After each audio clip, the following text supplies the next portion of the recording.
and gentlemen, thank you for joining me today.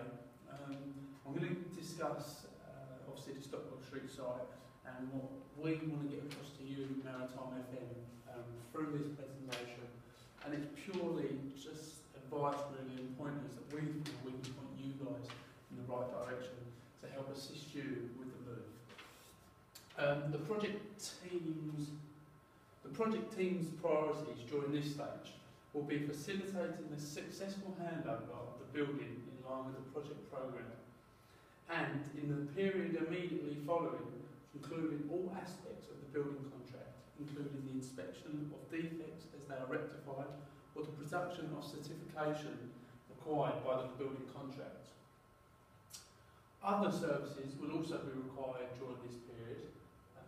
These will be dictated by project-specific schedules of services which should be aligned with the procurement and handover strategies. Conclusively, this presentation will take us from the stages of completion to occupation. Advising the Maritime FM team and Adele, essentially guidance will be given towards Adele to ensure she and her team understand the characteristics and features of the project management process to be able to manage the move process effectively. In line with the REBA plan of work, the closing process formally accepts the project and brings it to an orderly end. This involves testing and commissioning the deliverable before handing the project over to the Maritime FM and the university for operation.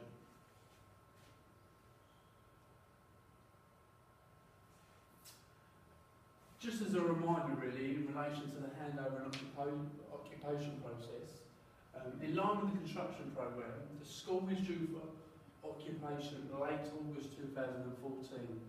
All students within the university programme will commence their studies mid-September 2014.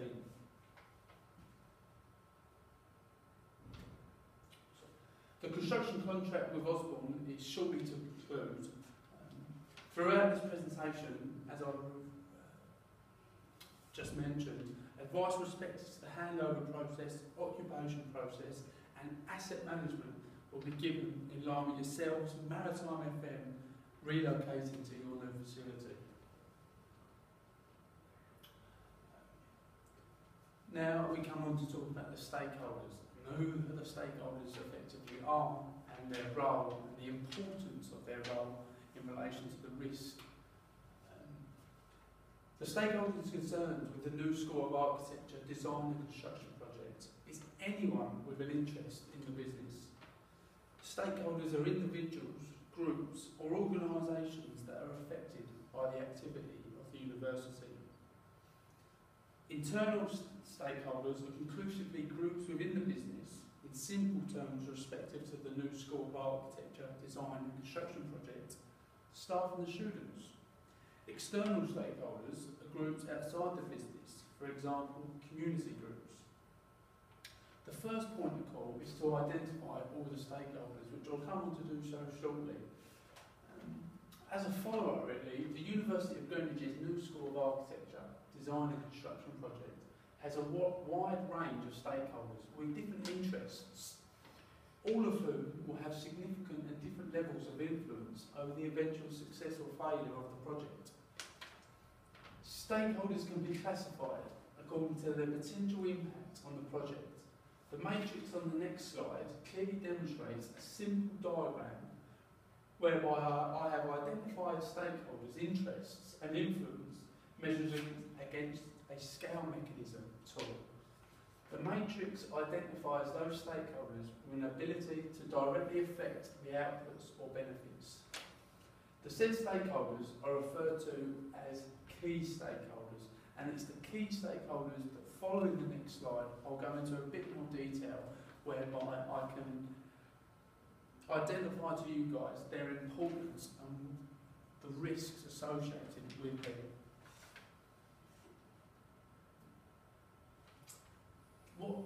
Like I just previously reiterated on, this is a mechanism tool by which I've put together that clearly identifies an interest versus influence type of mechanism, whereby you can see the levels of interest, high or low, the levels of influence, low to high. Now, first and foremost, before ascertaining where certain individuals or certain organisations sit within the matrix, it was important to brainstorm all the stakeholders of whom I feel I need to demonstrate to you, Maritime FM, play a role. And with that, we can categorise them by levels of importance against this mechanism tool. So for a typical example,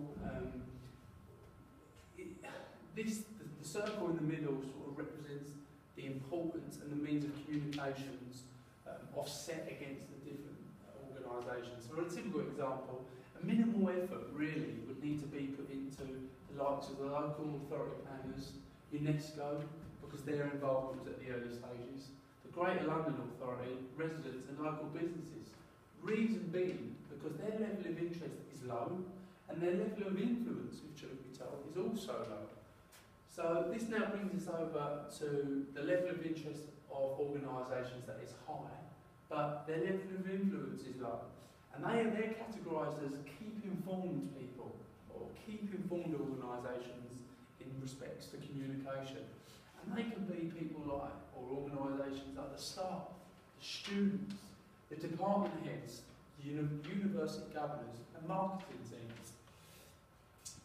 Finally, we then come on to key players, and it's the key players that follow in this.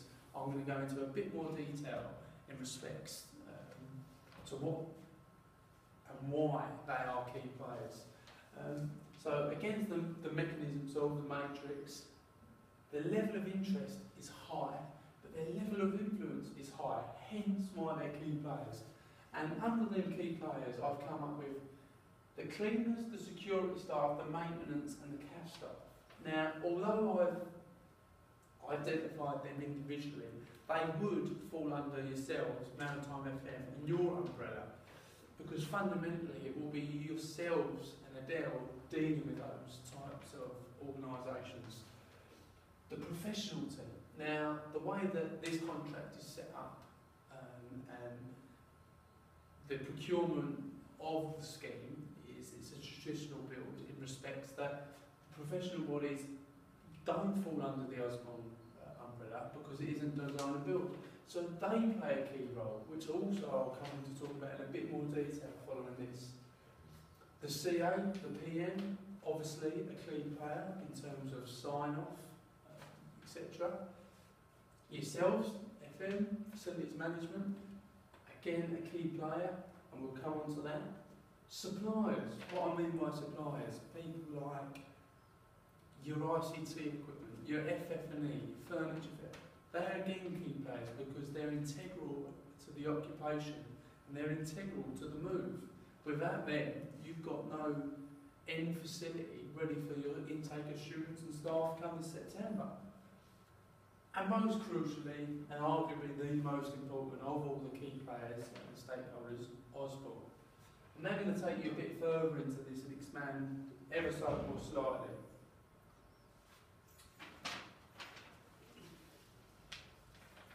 Now, with Osborne are arguably the most crucial stakeholder. Their influence is critical to the success of the project. I must point out at this point that Osborne are fully aware of their deliverables. Osborne, of all the stakeholders, provide the biggest risk. Although they are fully committed in ensuring the build is handed over come August 2014, a contingency plan must be in place. It is important that risks are planned. As a collective, we cannot assume that it will be a smooth transitional period. The risks must be planned and mitigated. Osborne will have many risks that fall under their umbrella. For example, I'm not going to individually identify all of Osborne's risks, but stakeholders like subcontractors and suppliers of materials will fall under Osborne's umbrella. Likewise with the likes of building control and so forth. I will shortly come on to talk about their importance of communication between yourselves, Maritime FM and Osborne.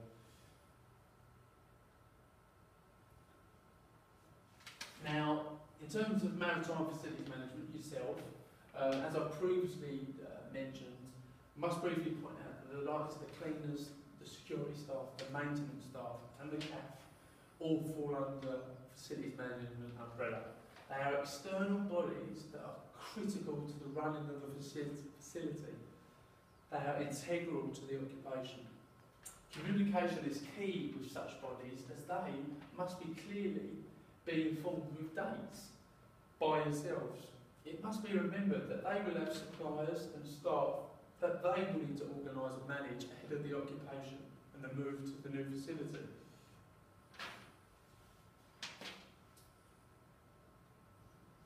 Professional team. As I briefly mentioned about the setup of the contract and the means that this isn't design and build, so professional teams don't fall under the umbrella of Osborne, whereby they can sort of see to it themselves. The professional team are key, they're a key player, they're integral in the respects that all drawings must be at C status. We can't be having drawings that remain at P issue, for a typical example. The quality needs to be assessed. It's crucial that the build is fit for purpose. What I mean by that is visual stage inspections and sign-off must be offered up and must be in accordance with the construction programme, because if any time is lost and stage inspections become delayed and so forth, it has a snowballing effect that it can delay other things, and it crucially can delay yourselves getting into that new building ready for the new term. They'll also be checking compliance with the drawings, specifications and the employer's requirements. It will be down to them to provide the CAPM for efficient handover of as-built drawings. And also, in the event that VO items occurs, variations, they will have an onus on them, and that they must be rapidly responding to such items and delivering architect's instructions to allow for that variation to take place. Because if any time is lost and Osborne are at a stage where they're waiting for to be instructed, time is lost against the programme, and it will critically delay yourselves getting into that new build. The contract administrator, now the PM for the CA will be so tied up with contractual obligations and building sign-off matters. In ensuring that O&Ms are in place and the necessary documents to award PC and contract sign-off. Similarly with the architect, in the event that VO items occur, variation works, rapid response times will be required for the CA to issue that instruction on time and get it out to Osborne so it doesn't delay, crucially, the whole process of us getting into the new build.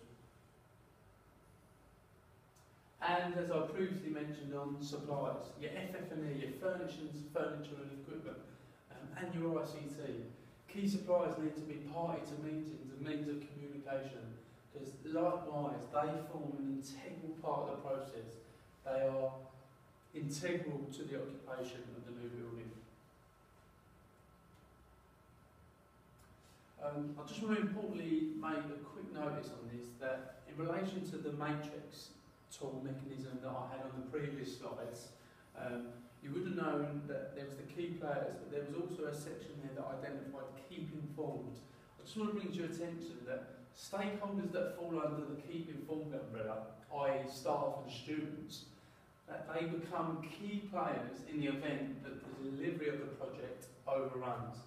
Obviously a contingency plan will need to be in place, and this will need to be communicated in the event that Osborne dictate that they will be unable to complete the scheme in line with the construction programme. We'll come on to means of communication now, but obviously that is so critical to yourself, Maritime FM, that in the event that the scheme does overrun for whatever reason, you are communicating with them on the basis weekly, you're communicating with them, and that you can inform people, your students, your staff, etc. Now, communication, obviously, lines of communication need to be established with key stakeholders to address what information is required, when it is required, and how it should be communicated. What I've put together here is a brief a communication table. Obviously, means of communication will be dictated in the project execution plan, will be clearly identified. But what this communication table does here, it identifies who the key stakeholder is, the level of communication, whether it is high or lower importance, the frequency of communication, the means of communication, and the nodes. A typical example, let's take Osborne. The importance of the communication with them and yourselves is high. The frequency should be every week, and this should be through the means of a progress meeting, where you review the programme and the milestone dates by a visual walk around site. FM bodies, you'd like to see a clean security maintenance cap need to be updated in line with the occupation date. This can be done by telephone and backed up with written confirmation fortnightly, but again it is of high importance that how often you communicate with yourself. Osborne, Fanshawe, who are the CASPN, the professional teams, Maritime FM and suppliers, again the level of communication is high. This must be done weekly, and this needs to be done by a WCR, a weekly contract review, whereby all bodies are party to a discussion around the table, and it involves all the key stakeholders, all matters related to the contract that be discussed, and minutes to be recorded. And then we come on to your sort of lower of importance means of communication, i.e. department heads, staff, your school governors, fortnightly, a meeting, brief rundown against progress. And in terms of residents, local businesses, again this is classified as low, but the intranet, there will be an intranet page you guys need to set up that will inform them so they're in the picture. And it's purely updates relevant to the scheme.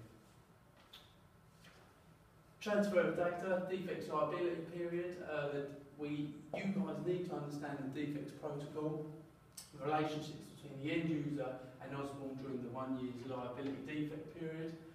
You need to understand the document that will be in place that in the event of any defects you need to report to Osborne.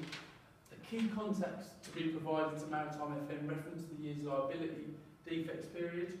You need to be aware who at Osborne, the aftercare service, and who you need to be speaking to, because we can't confuse matters whereby you're going to the team that you're used to communicating with now. It will be a totally new team in respect Osborne's aftercare service. Demonstration day and O&M review. At these stages, we need to ensure Maritime FM understand your new building. The commissioning and handover phase officially verifies tests and documents that the project has been completed to the required condition and functions as per requirements outlined in the project scope of works, i.e. the initial spec and drawings. The inspection and testing process progressively confirms the functioning of the building and the project. Embedded in this process is the commissioning process to fine-tune the project to achieve optimum performance and the desired operational configuration. In task relation to the handover strategy, we'll be arranging may include undertaking tasks in relation to commissioning or ensuring the successful operation and management of the building. When the building is handed over to Maritime FM and takes occupation of the building, it would be highly recommended that yourselves arrange with Osborne a mechanical and electrical demonstration day whereby you are discussed and you visually get a hands-on visual appreciation and hands-on approach to how newly installed functions, including the BMS system, for example, work. During the handover occupation, contact between yourselves and Osborne is key, as you are the end user and you need to understand how your new facilities work. The O&M process will consist of Osborne issuing the O&Ms to Fanshawe, the CASPN. The O&Ms will be reviewed before comments being added. On receivership of the O&Ms being signed off, yourselves, again in line with the demonstration day, will receive a day's training on site where you become familiarised with your new building and your new surroundings. Conclusively, I thank you for your time today. Thank you for having me.